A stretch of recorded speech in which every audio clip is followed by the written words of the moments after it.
Coba jujur sama diri kamu sendiri. Pernah nggak kamu lagi di fase emosi puncak, darah rasanya mendidih sampai ke ubun-ubun, terus kamu ngetik pesan panjang lebar penuh caci maki di WhatsApp? Entah itu balasan buat klien yang semena-mena, buat rekan kerja yang lempar tanggung jawab, atau buat pasangan kamu yang lagi ngajak ribut. Kamu ngetik pakai kecepatan cahaya, jari kamu seolah dipenuhi kekuatan dari alam semesta. Pas kamu pencet tombol send, ada perasaan lega dan puas luar biasa selama 5 detik pertama. Kamu ngerasa menang, kamu ngerasa udah ngasih pelajaran ke orang itu. Tapi 5 menit kemudian, realita mulai mukul kepala kamu keras-keras. Jantung kamu berdebar, rasa panik muncul. Kamu baca ulang tulisan kamu dan mikir, mati aku. Bahasaku kasar banget. Kalau dia tersinggung terus kontrak kerjanya diputus gimana? Kalau hubungan ini hancur beneran gimana? Kamu buru-buru mau menghapus pesannya, tapi udah checklist biru. Nasi udah jadi bubur. Cuma gara-gara emosi sesaat yang umurnya nggak nyampe 10 menit, kamu menghancurkan reputasi dan karir yang udah kamu bangun bertahun-tahun. Kalau kamu sering jadi korban dari emosi kamu sendiri, malam ini aku bakal ngajak kamu mundur ke tahun 1863. Kita bakal belajar seni manajemen emosi tingkat dewa dari salah satu pria paling tangguh dalam sejarah, Presiden Amerika Serikat, Abraham Lincoln. Bayangin posisi Lincoln saat itu. Amerika lagi hancur lebur karena perang saudara, ratusan ribu nyawa melayang. Stres yang dipikul Lincoln itu ribuan kali lipat lebih berat dari stres kerjaan atau bisnis yang lagi kamu alamin sekarang. Suatu hari, ada pertempuran besar bernama Pertempuran Gettysburg. Pasukan Lincoln yang dipimpin Jenderal George Meade berhasil menang melawan pasukan pemberontak pimpinan Jenderal Robert E. Lee. Pasukan musuh lari ketakutan, dan mereka terjebak di pinggir sungai yang lagi banjir. Ini adalah momen emas. Lincoln langsung ngirim perintah tegas ke Jenderal Meade.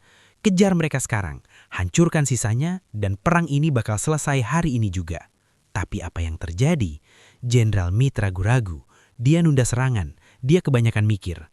Akhirnya, air sungai surut dan pasukan musuh berhasil kabur dengan selamat. Perang yang harusnya selesai hari itu, terpaksa berlanjut sampai 2 tahun ke depan dan membunuh ratusan ribu nyawa tambahan.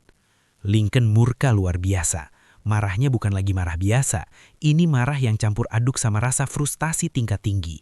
Dia langsung duduk di mejanya, ngambil pena dan nulis surat buat Jenderal Meade. Isi suratnya kurang lebih kayak gini. Meade, kamu itu bodoh. Musuh udah ada di depan mata. Kamu tinggal gerak sedikit aja perang ini selesai.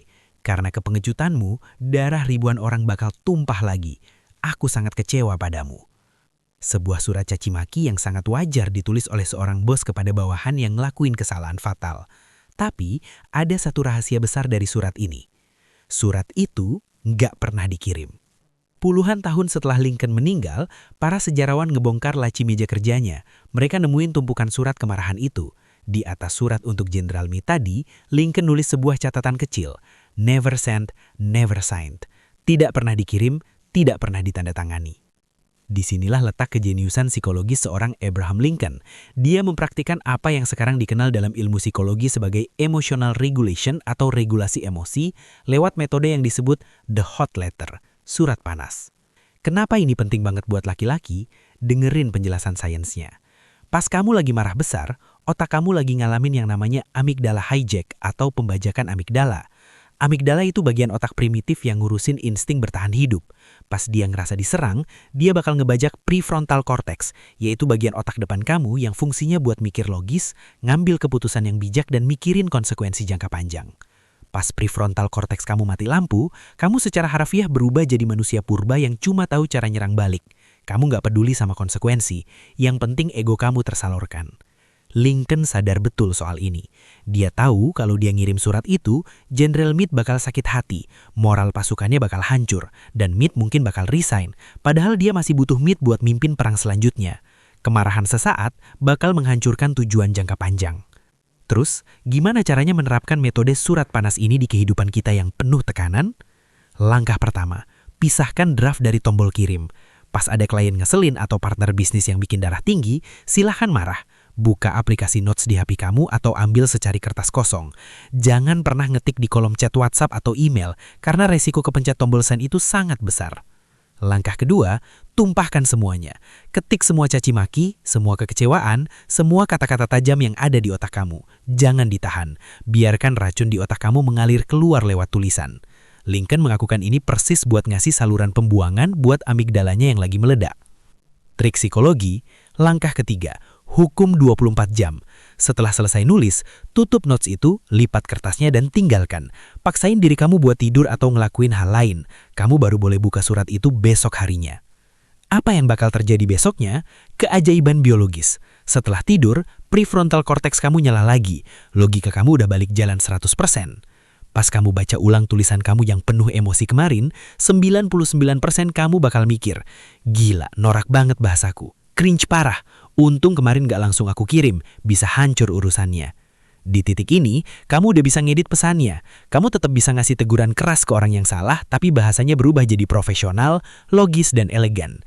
Kamu menyerang masalahnya, bukan menyerang egonya. Menjadi pria dengan ketangguhan mental, itu bukan berarti kamu berubah jadi robot yang gak bisa marah. Laki-laki tangguh itu sangat bisa marah, tapi dia memegang kendali penuh atas kapan dan bagaimana kemarahan itu dilepaskan. Pria lemah membiarkan emosinya menyetir tindakan. Pria tangguh menggunakan jeda waktu untuk menyetir emosinya. Jeda waktu antara stimulus atau kejadian yang bikin marah dan respons atau tindakan kamu, disitulah letak kebebasan dan harga diri kamu sebagai manusia. Sekarang, aku tantang kamu. Ingat-ingat lagi berapa banyak surat panas yang terlanjur kamu kirim di masa lalu yang ujungnya cuma ngasih penyesalan seumur hidup. Mulai hari ini, kalau darah kamu lagi mendidih, berani nggak kamu nahan jempol kamu selama 24 jam? Tiru cara Lincoln. Amankan ego kamu sebelum lisan dan jempol kamu menghancurkan masa depanmu sendiri.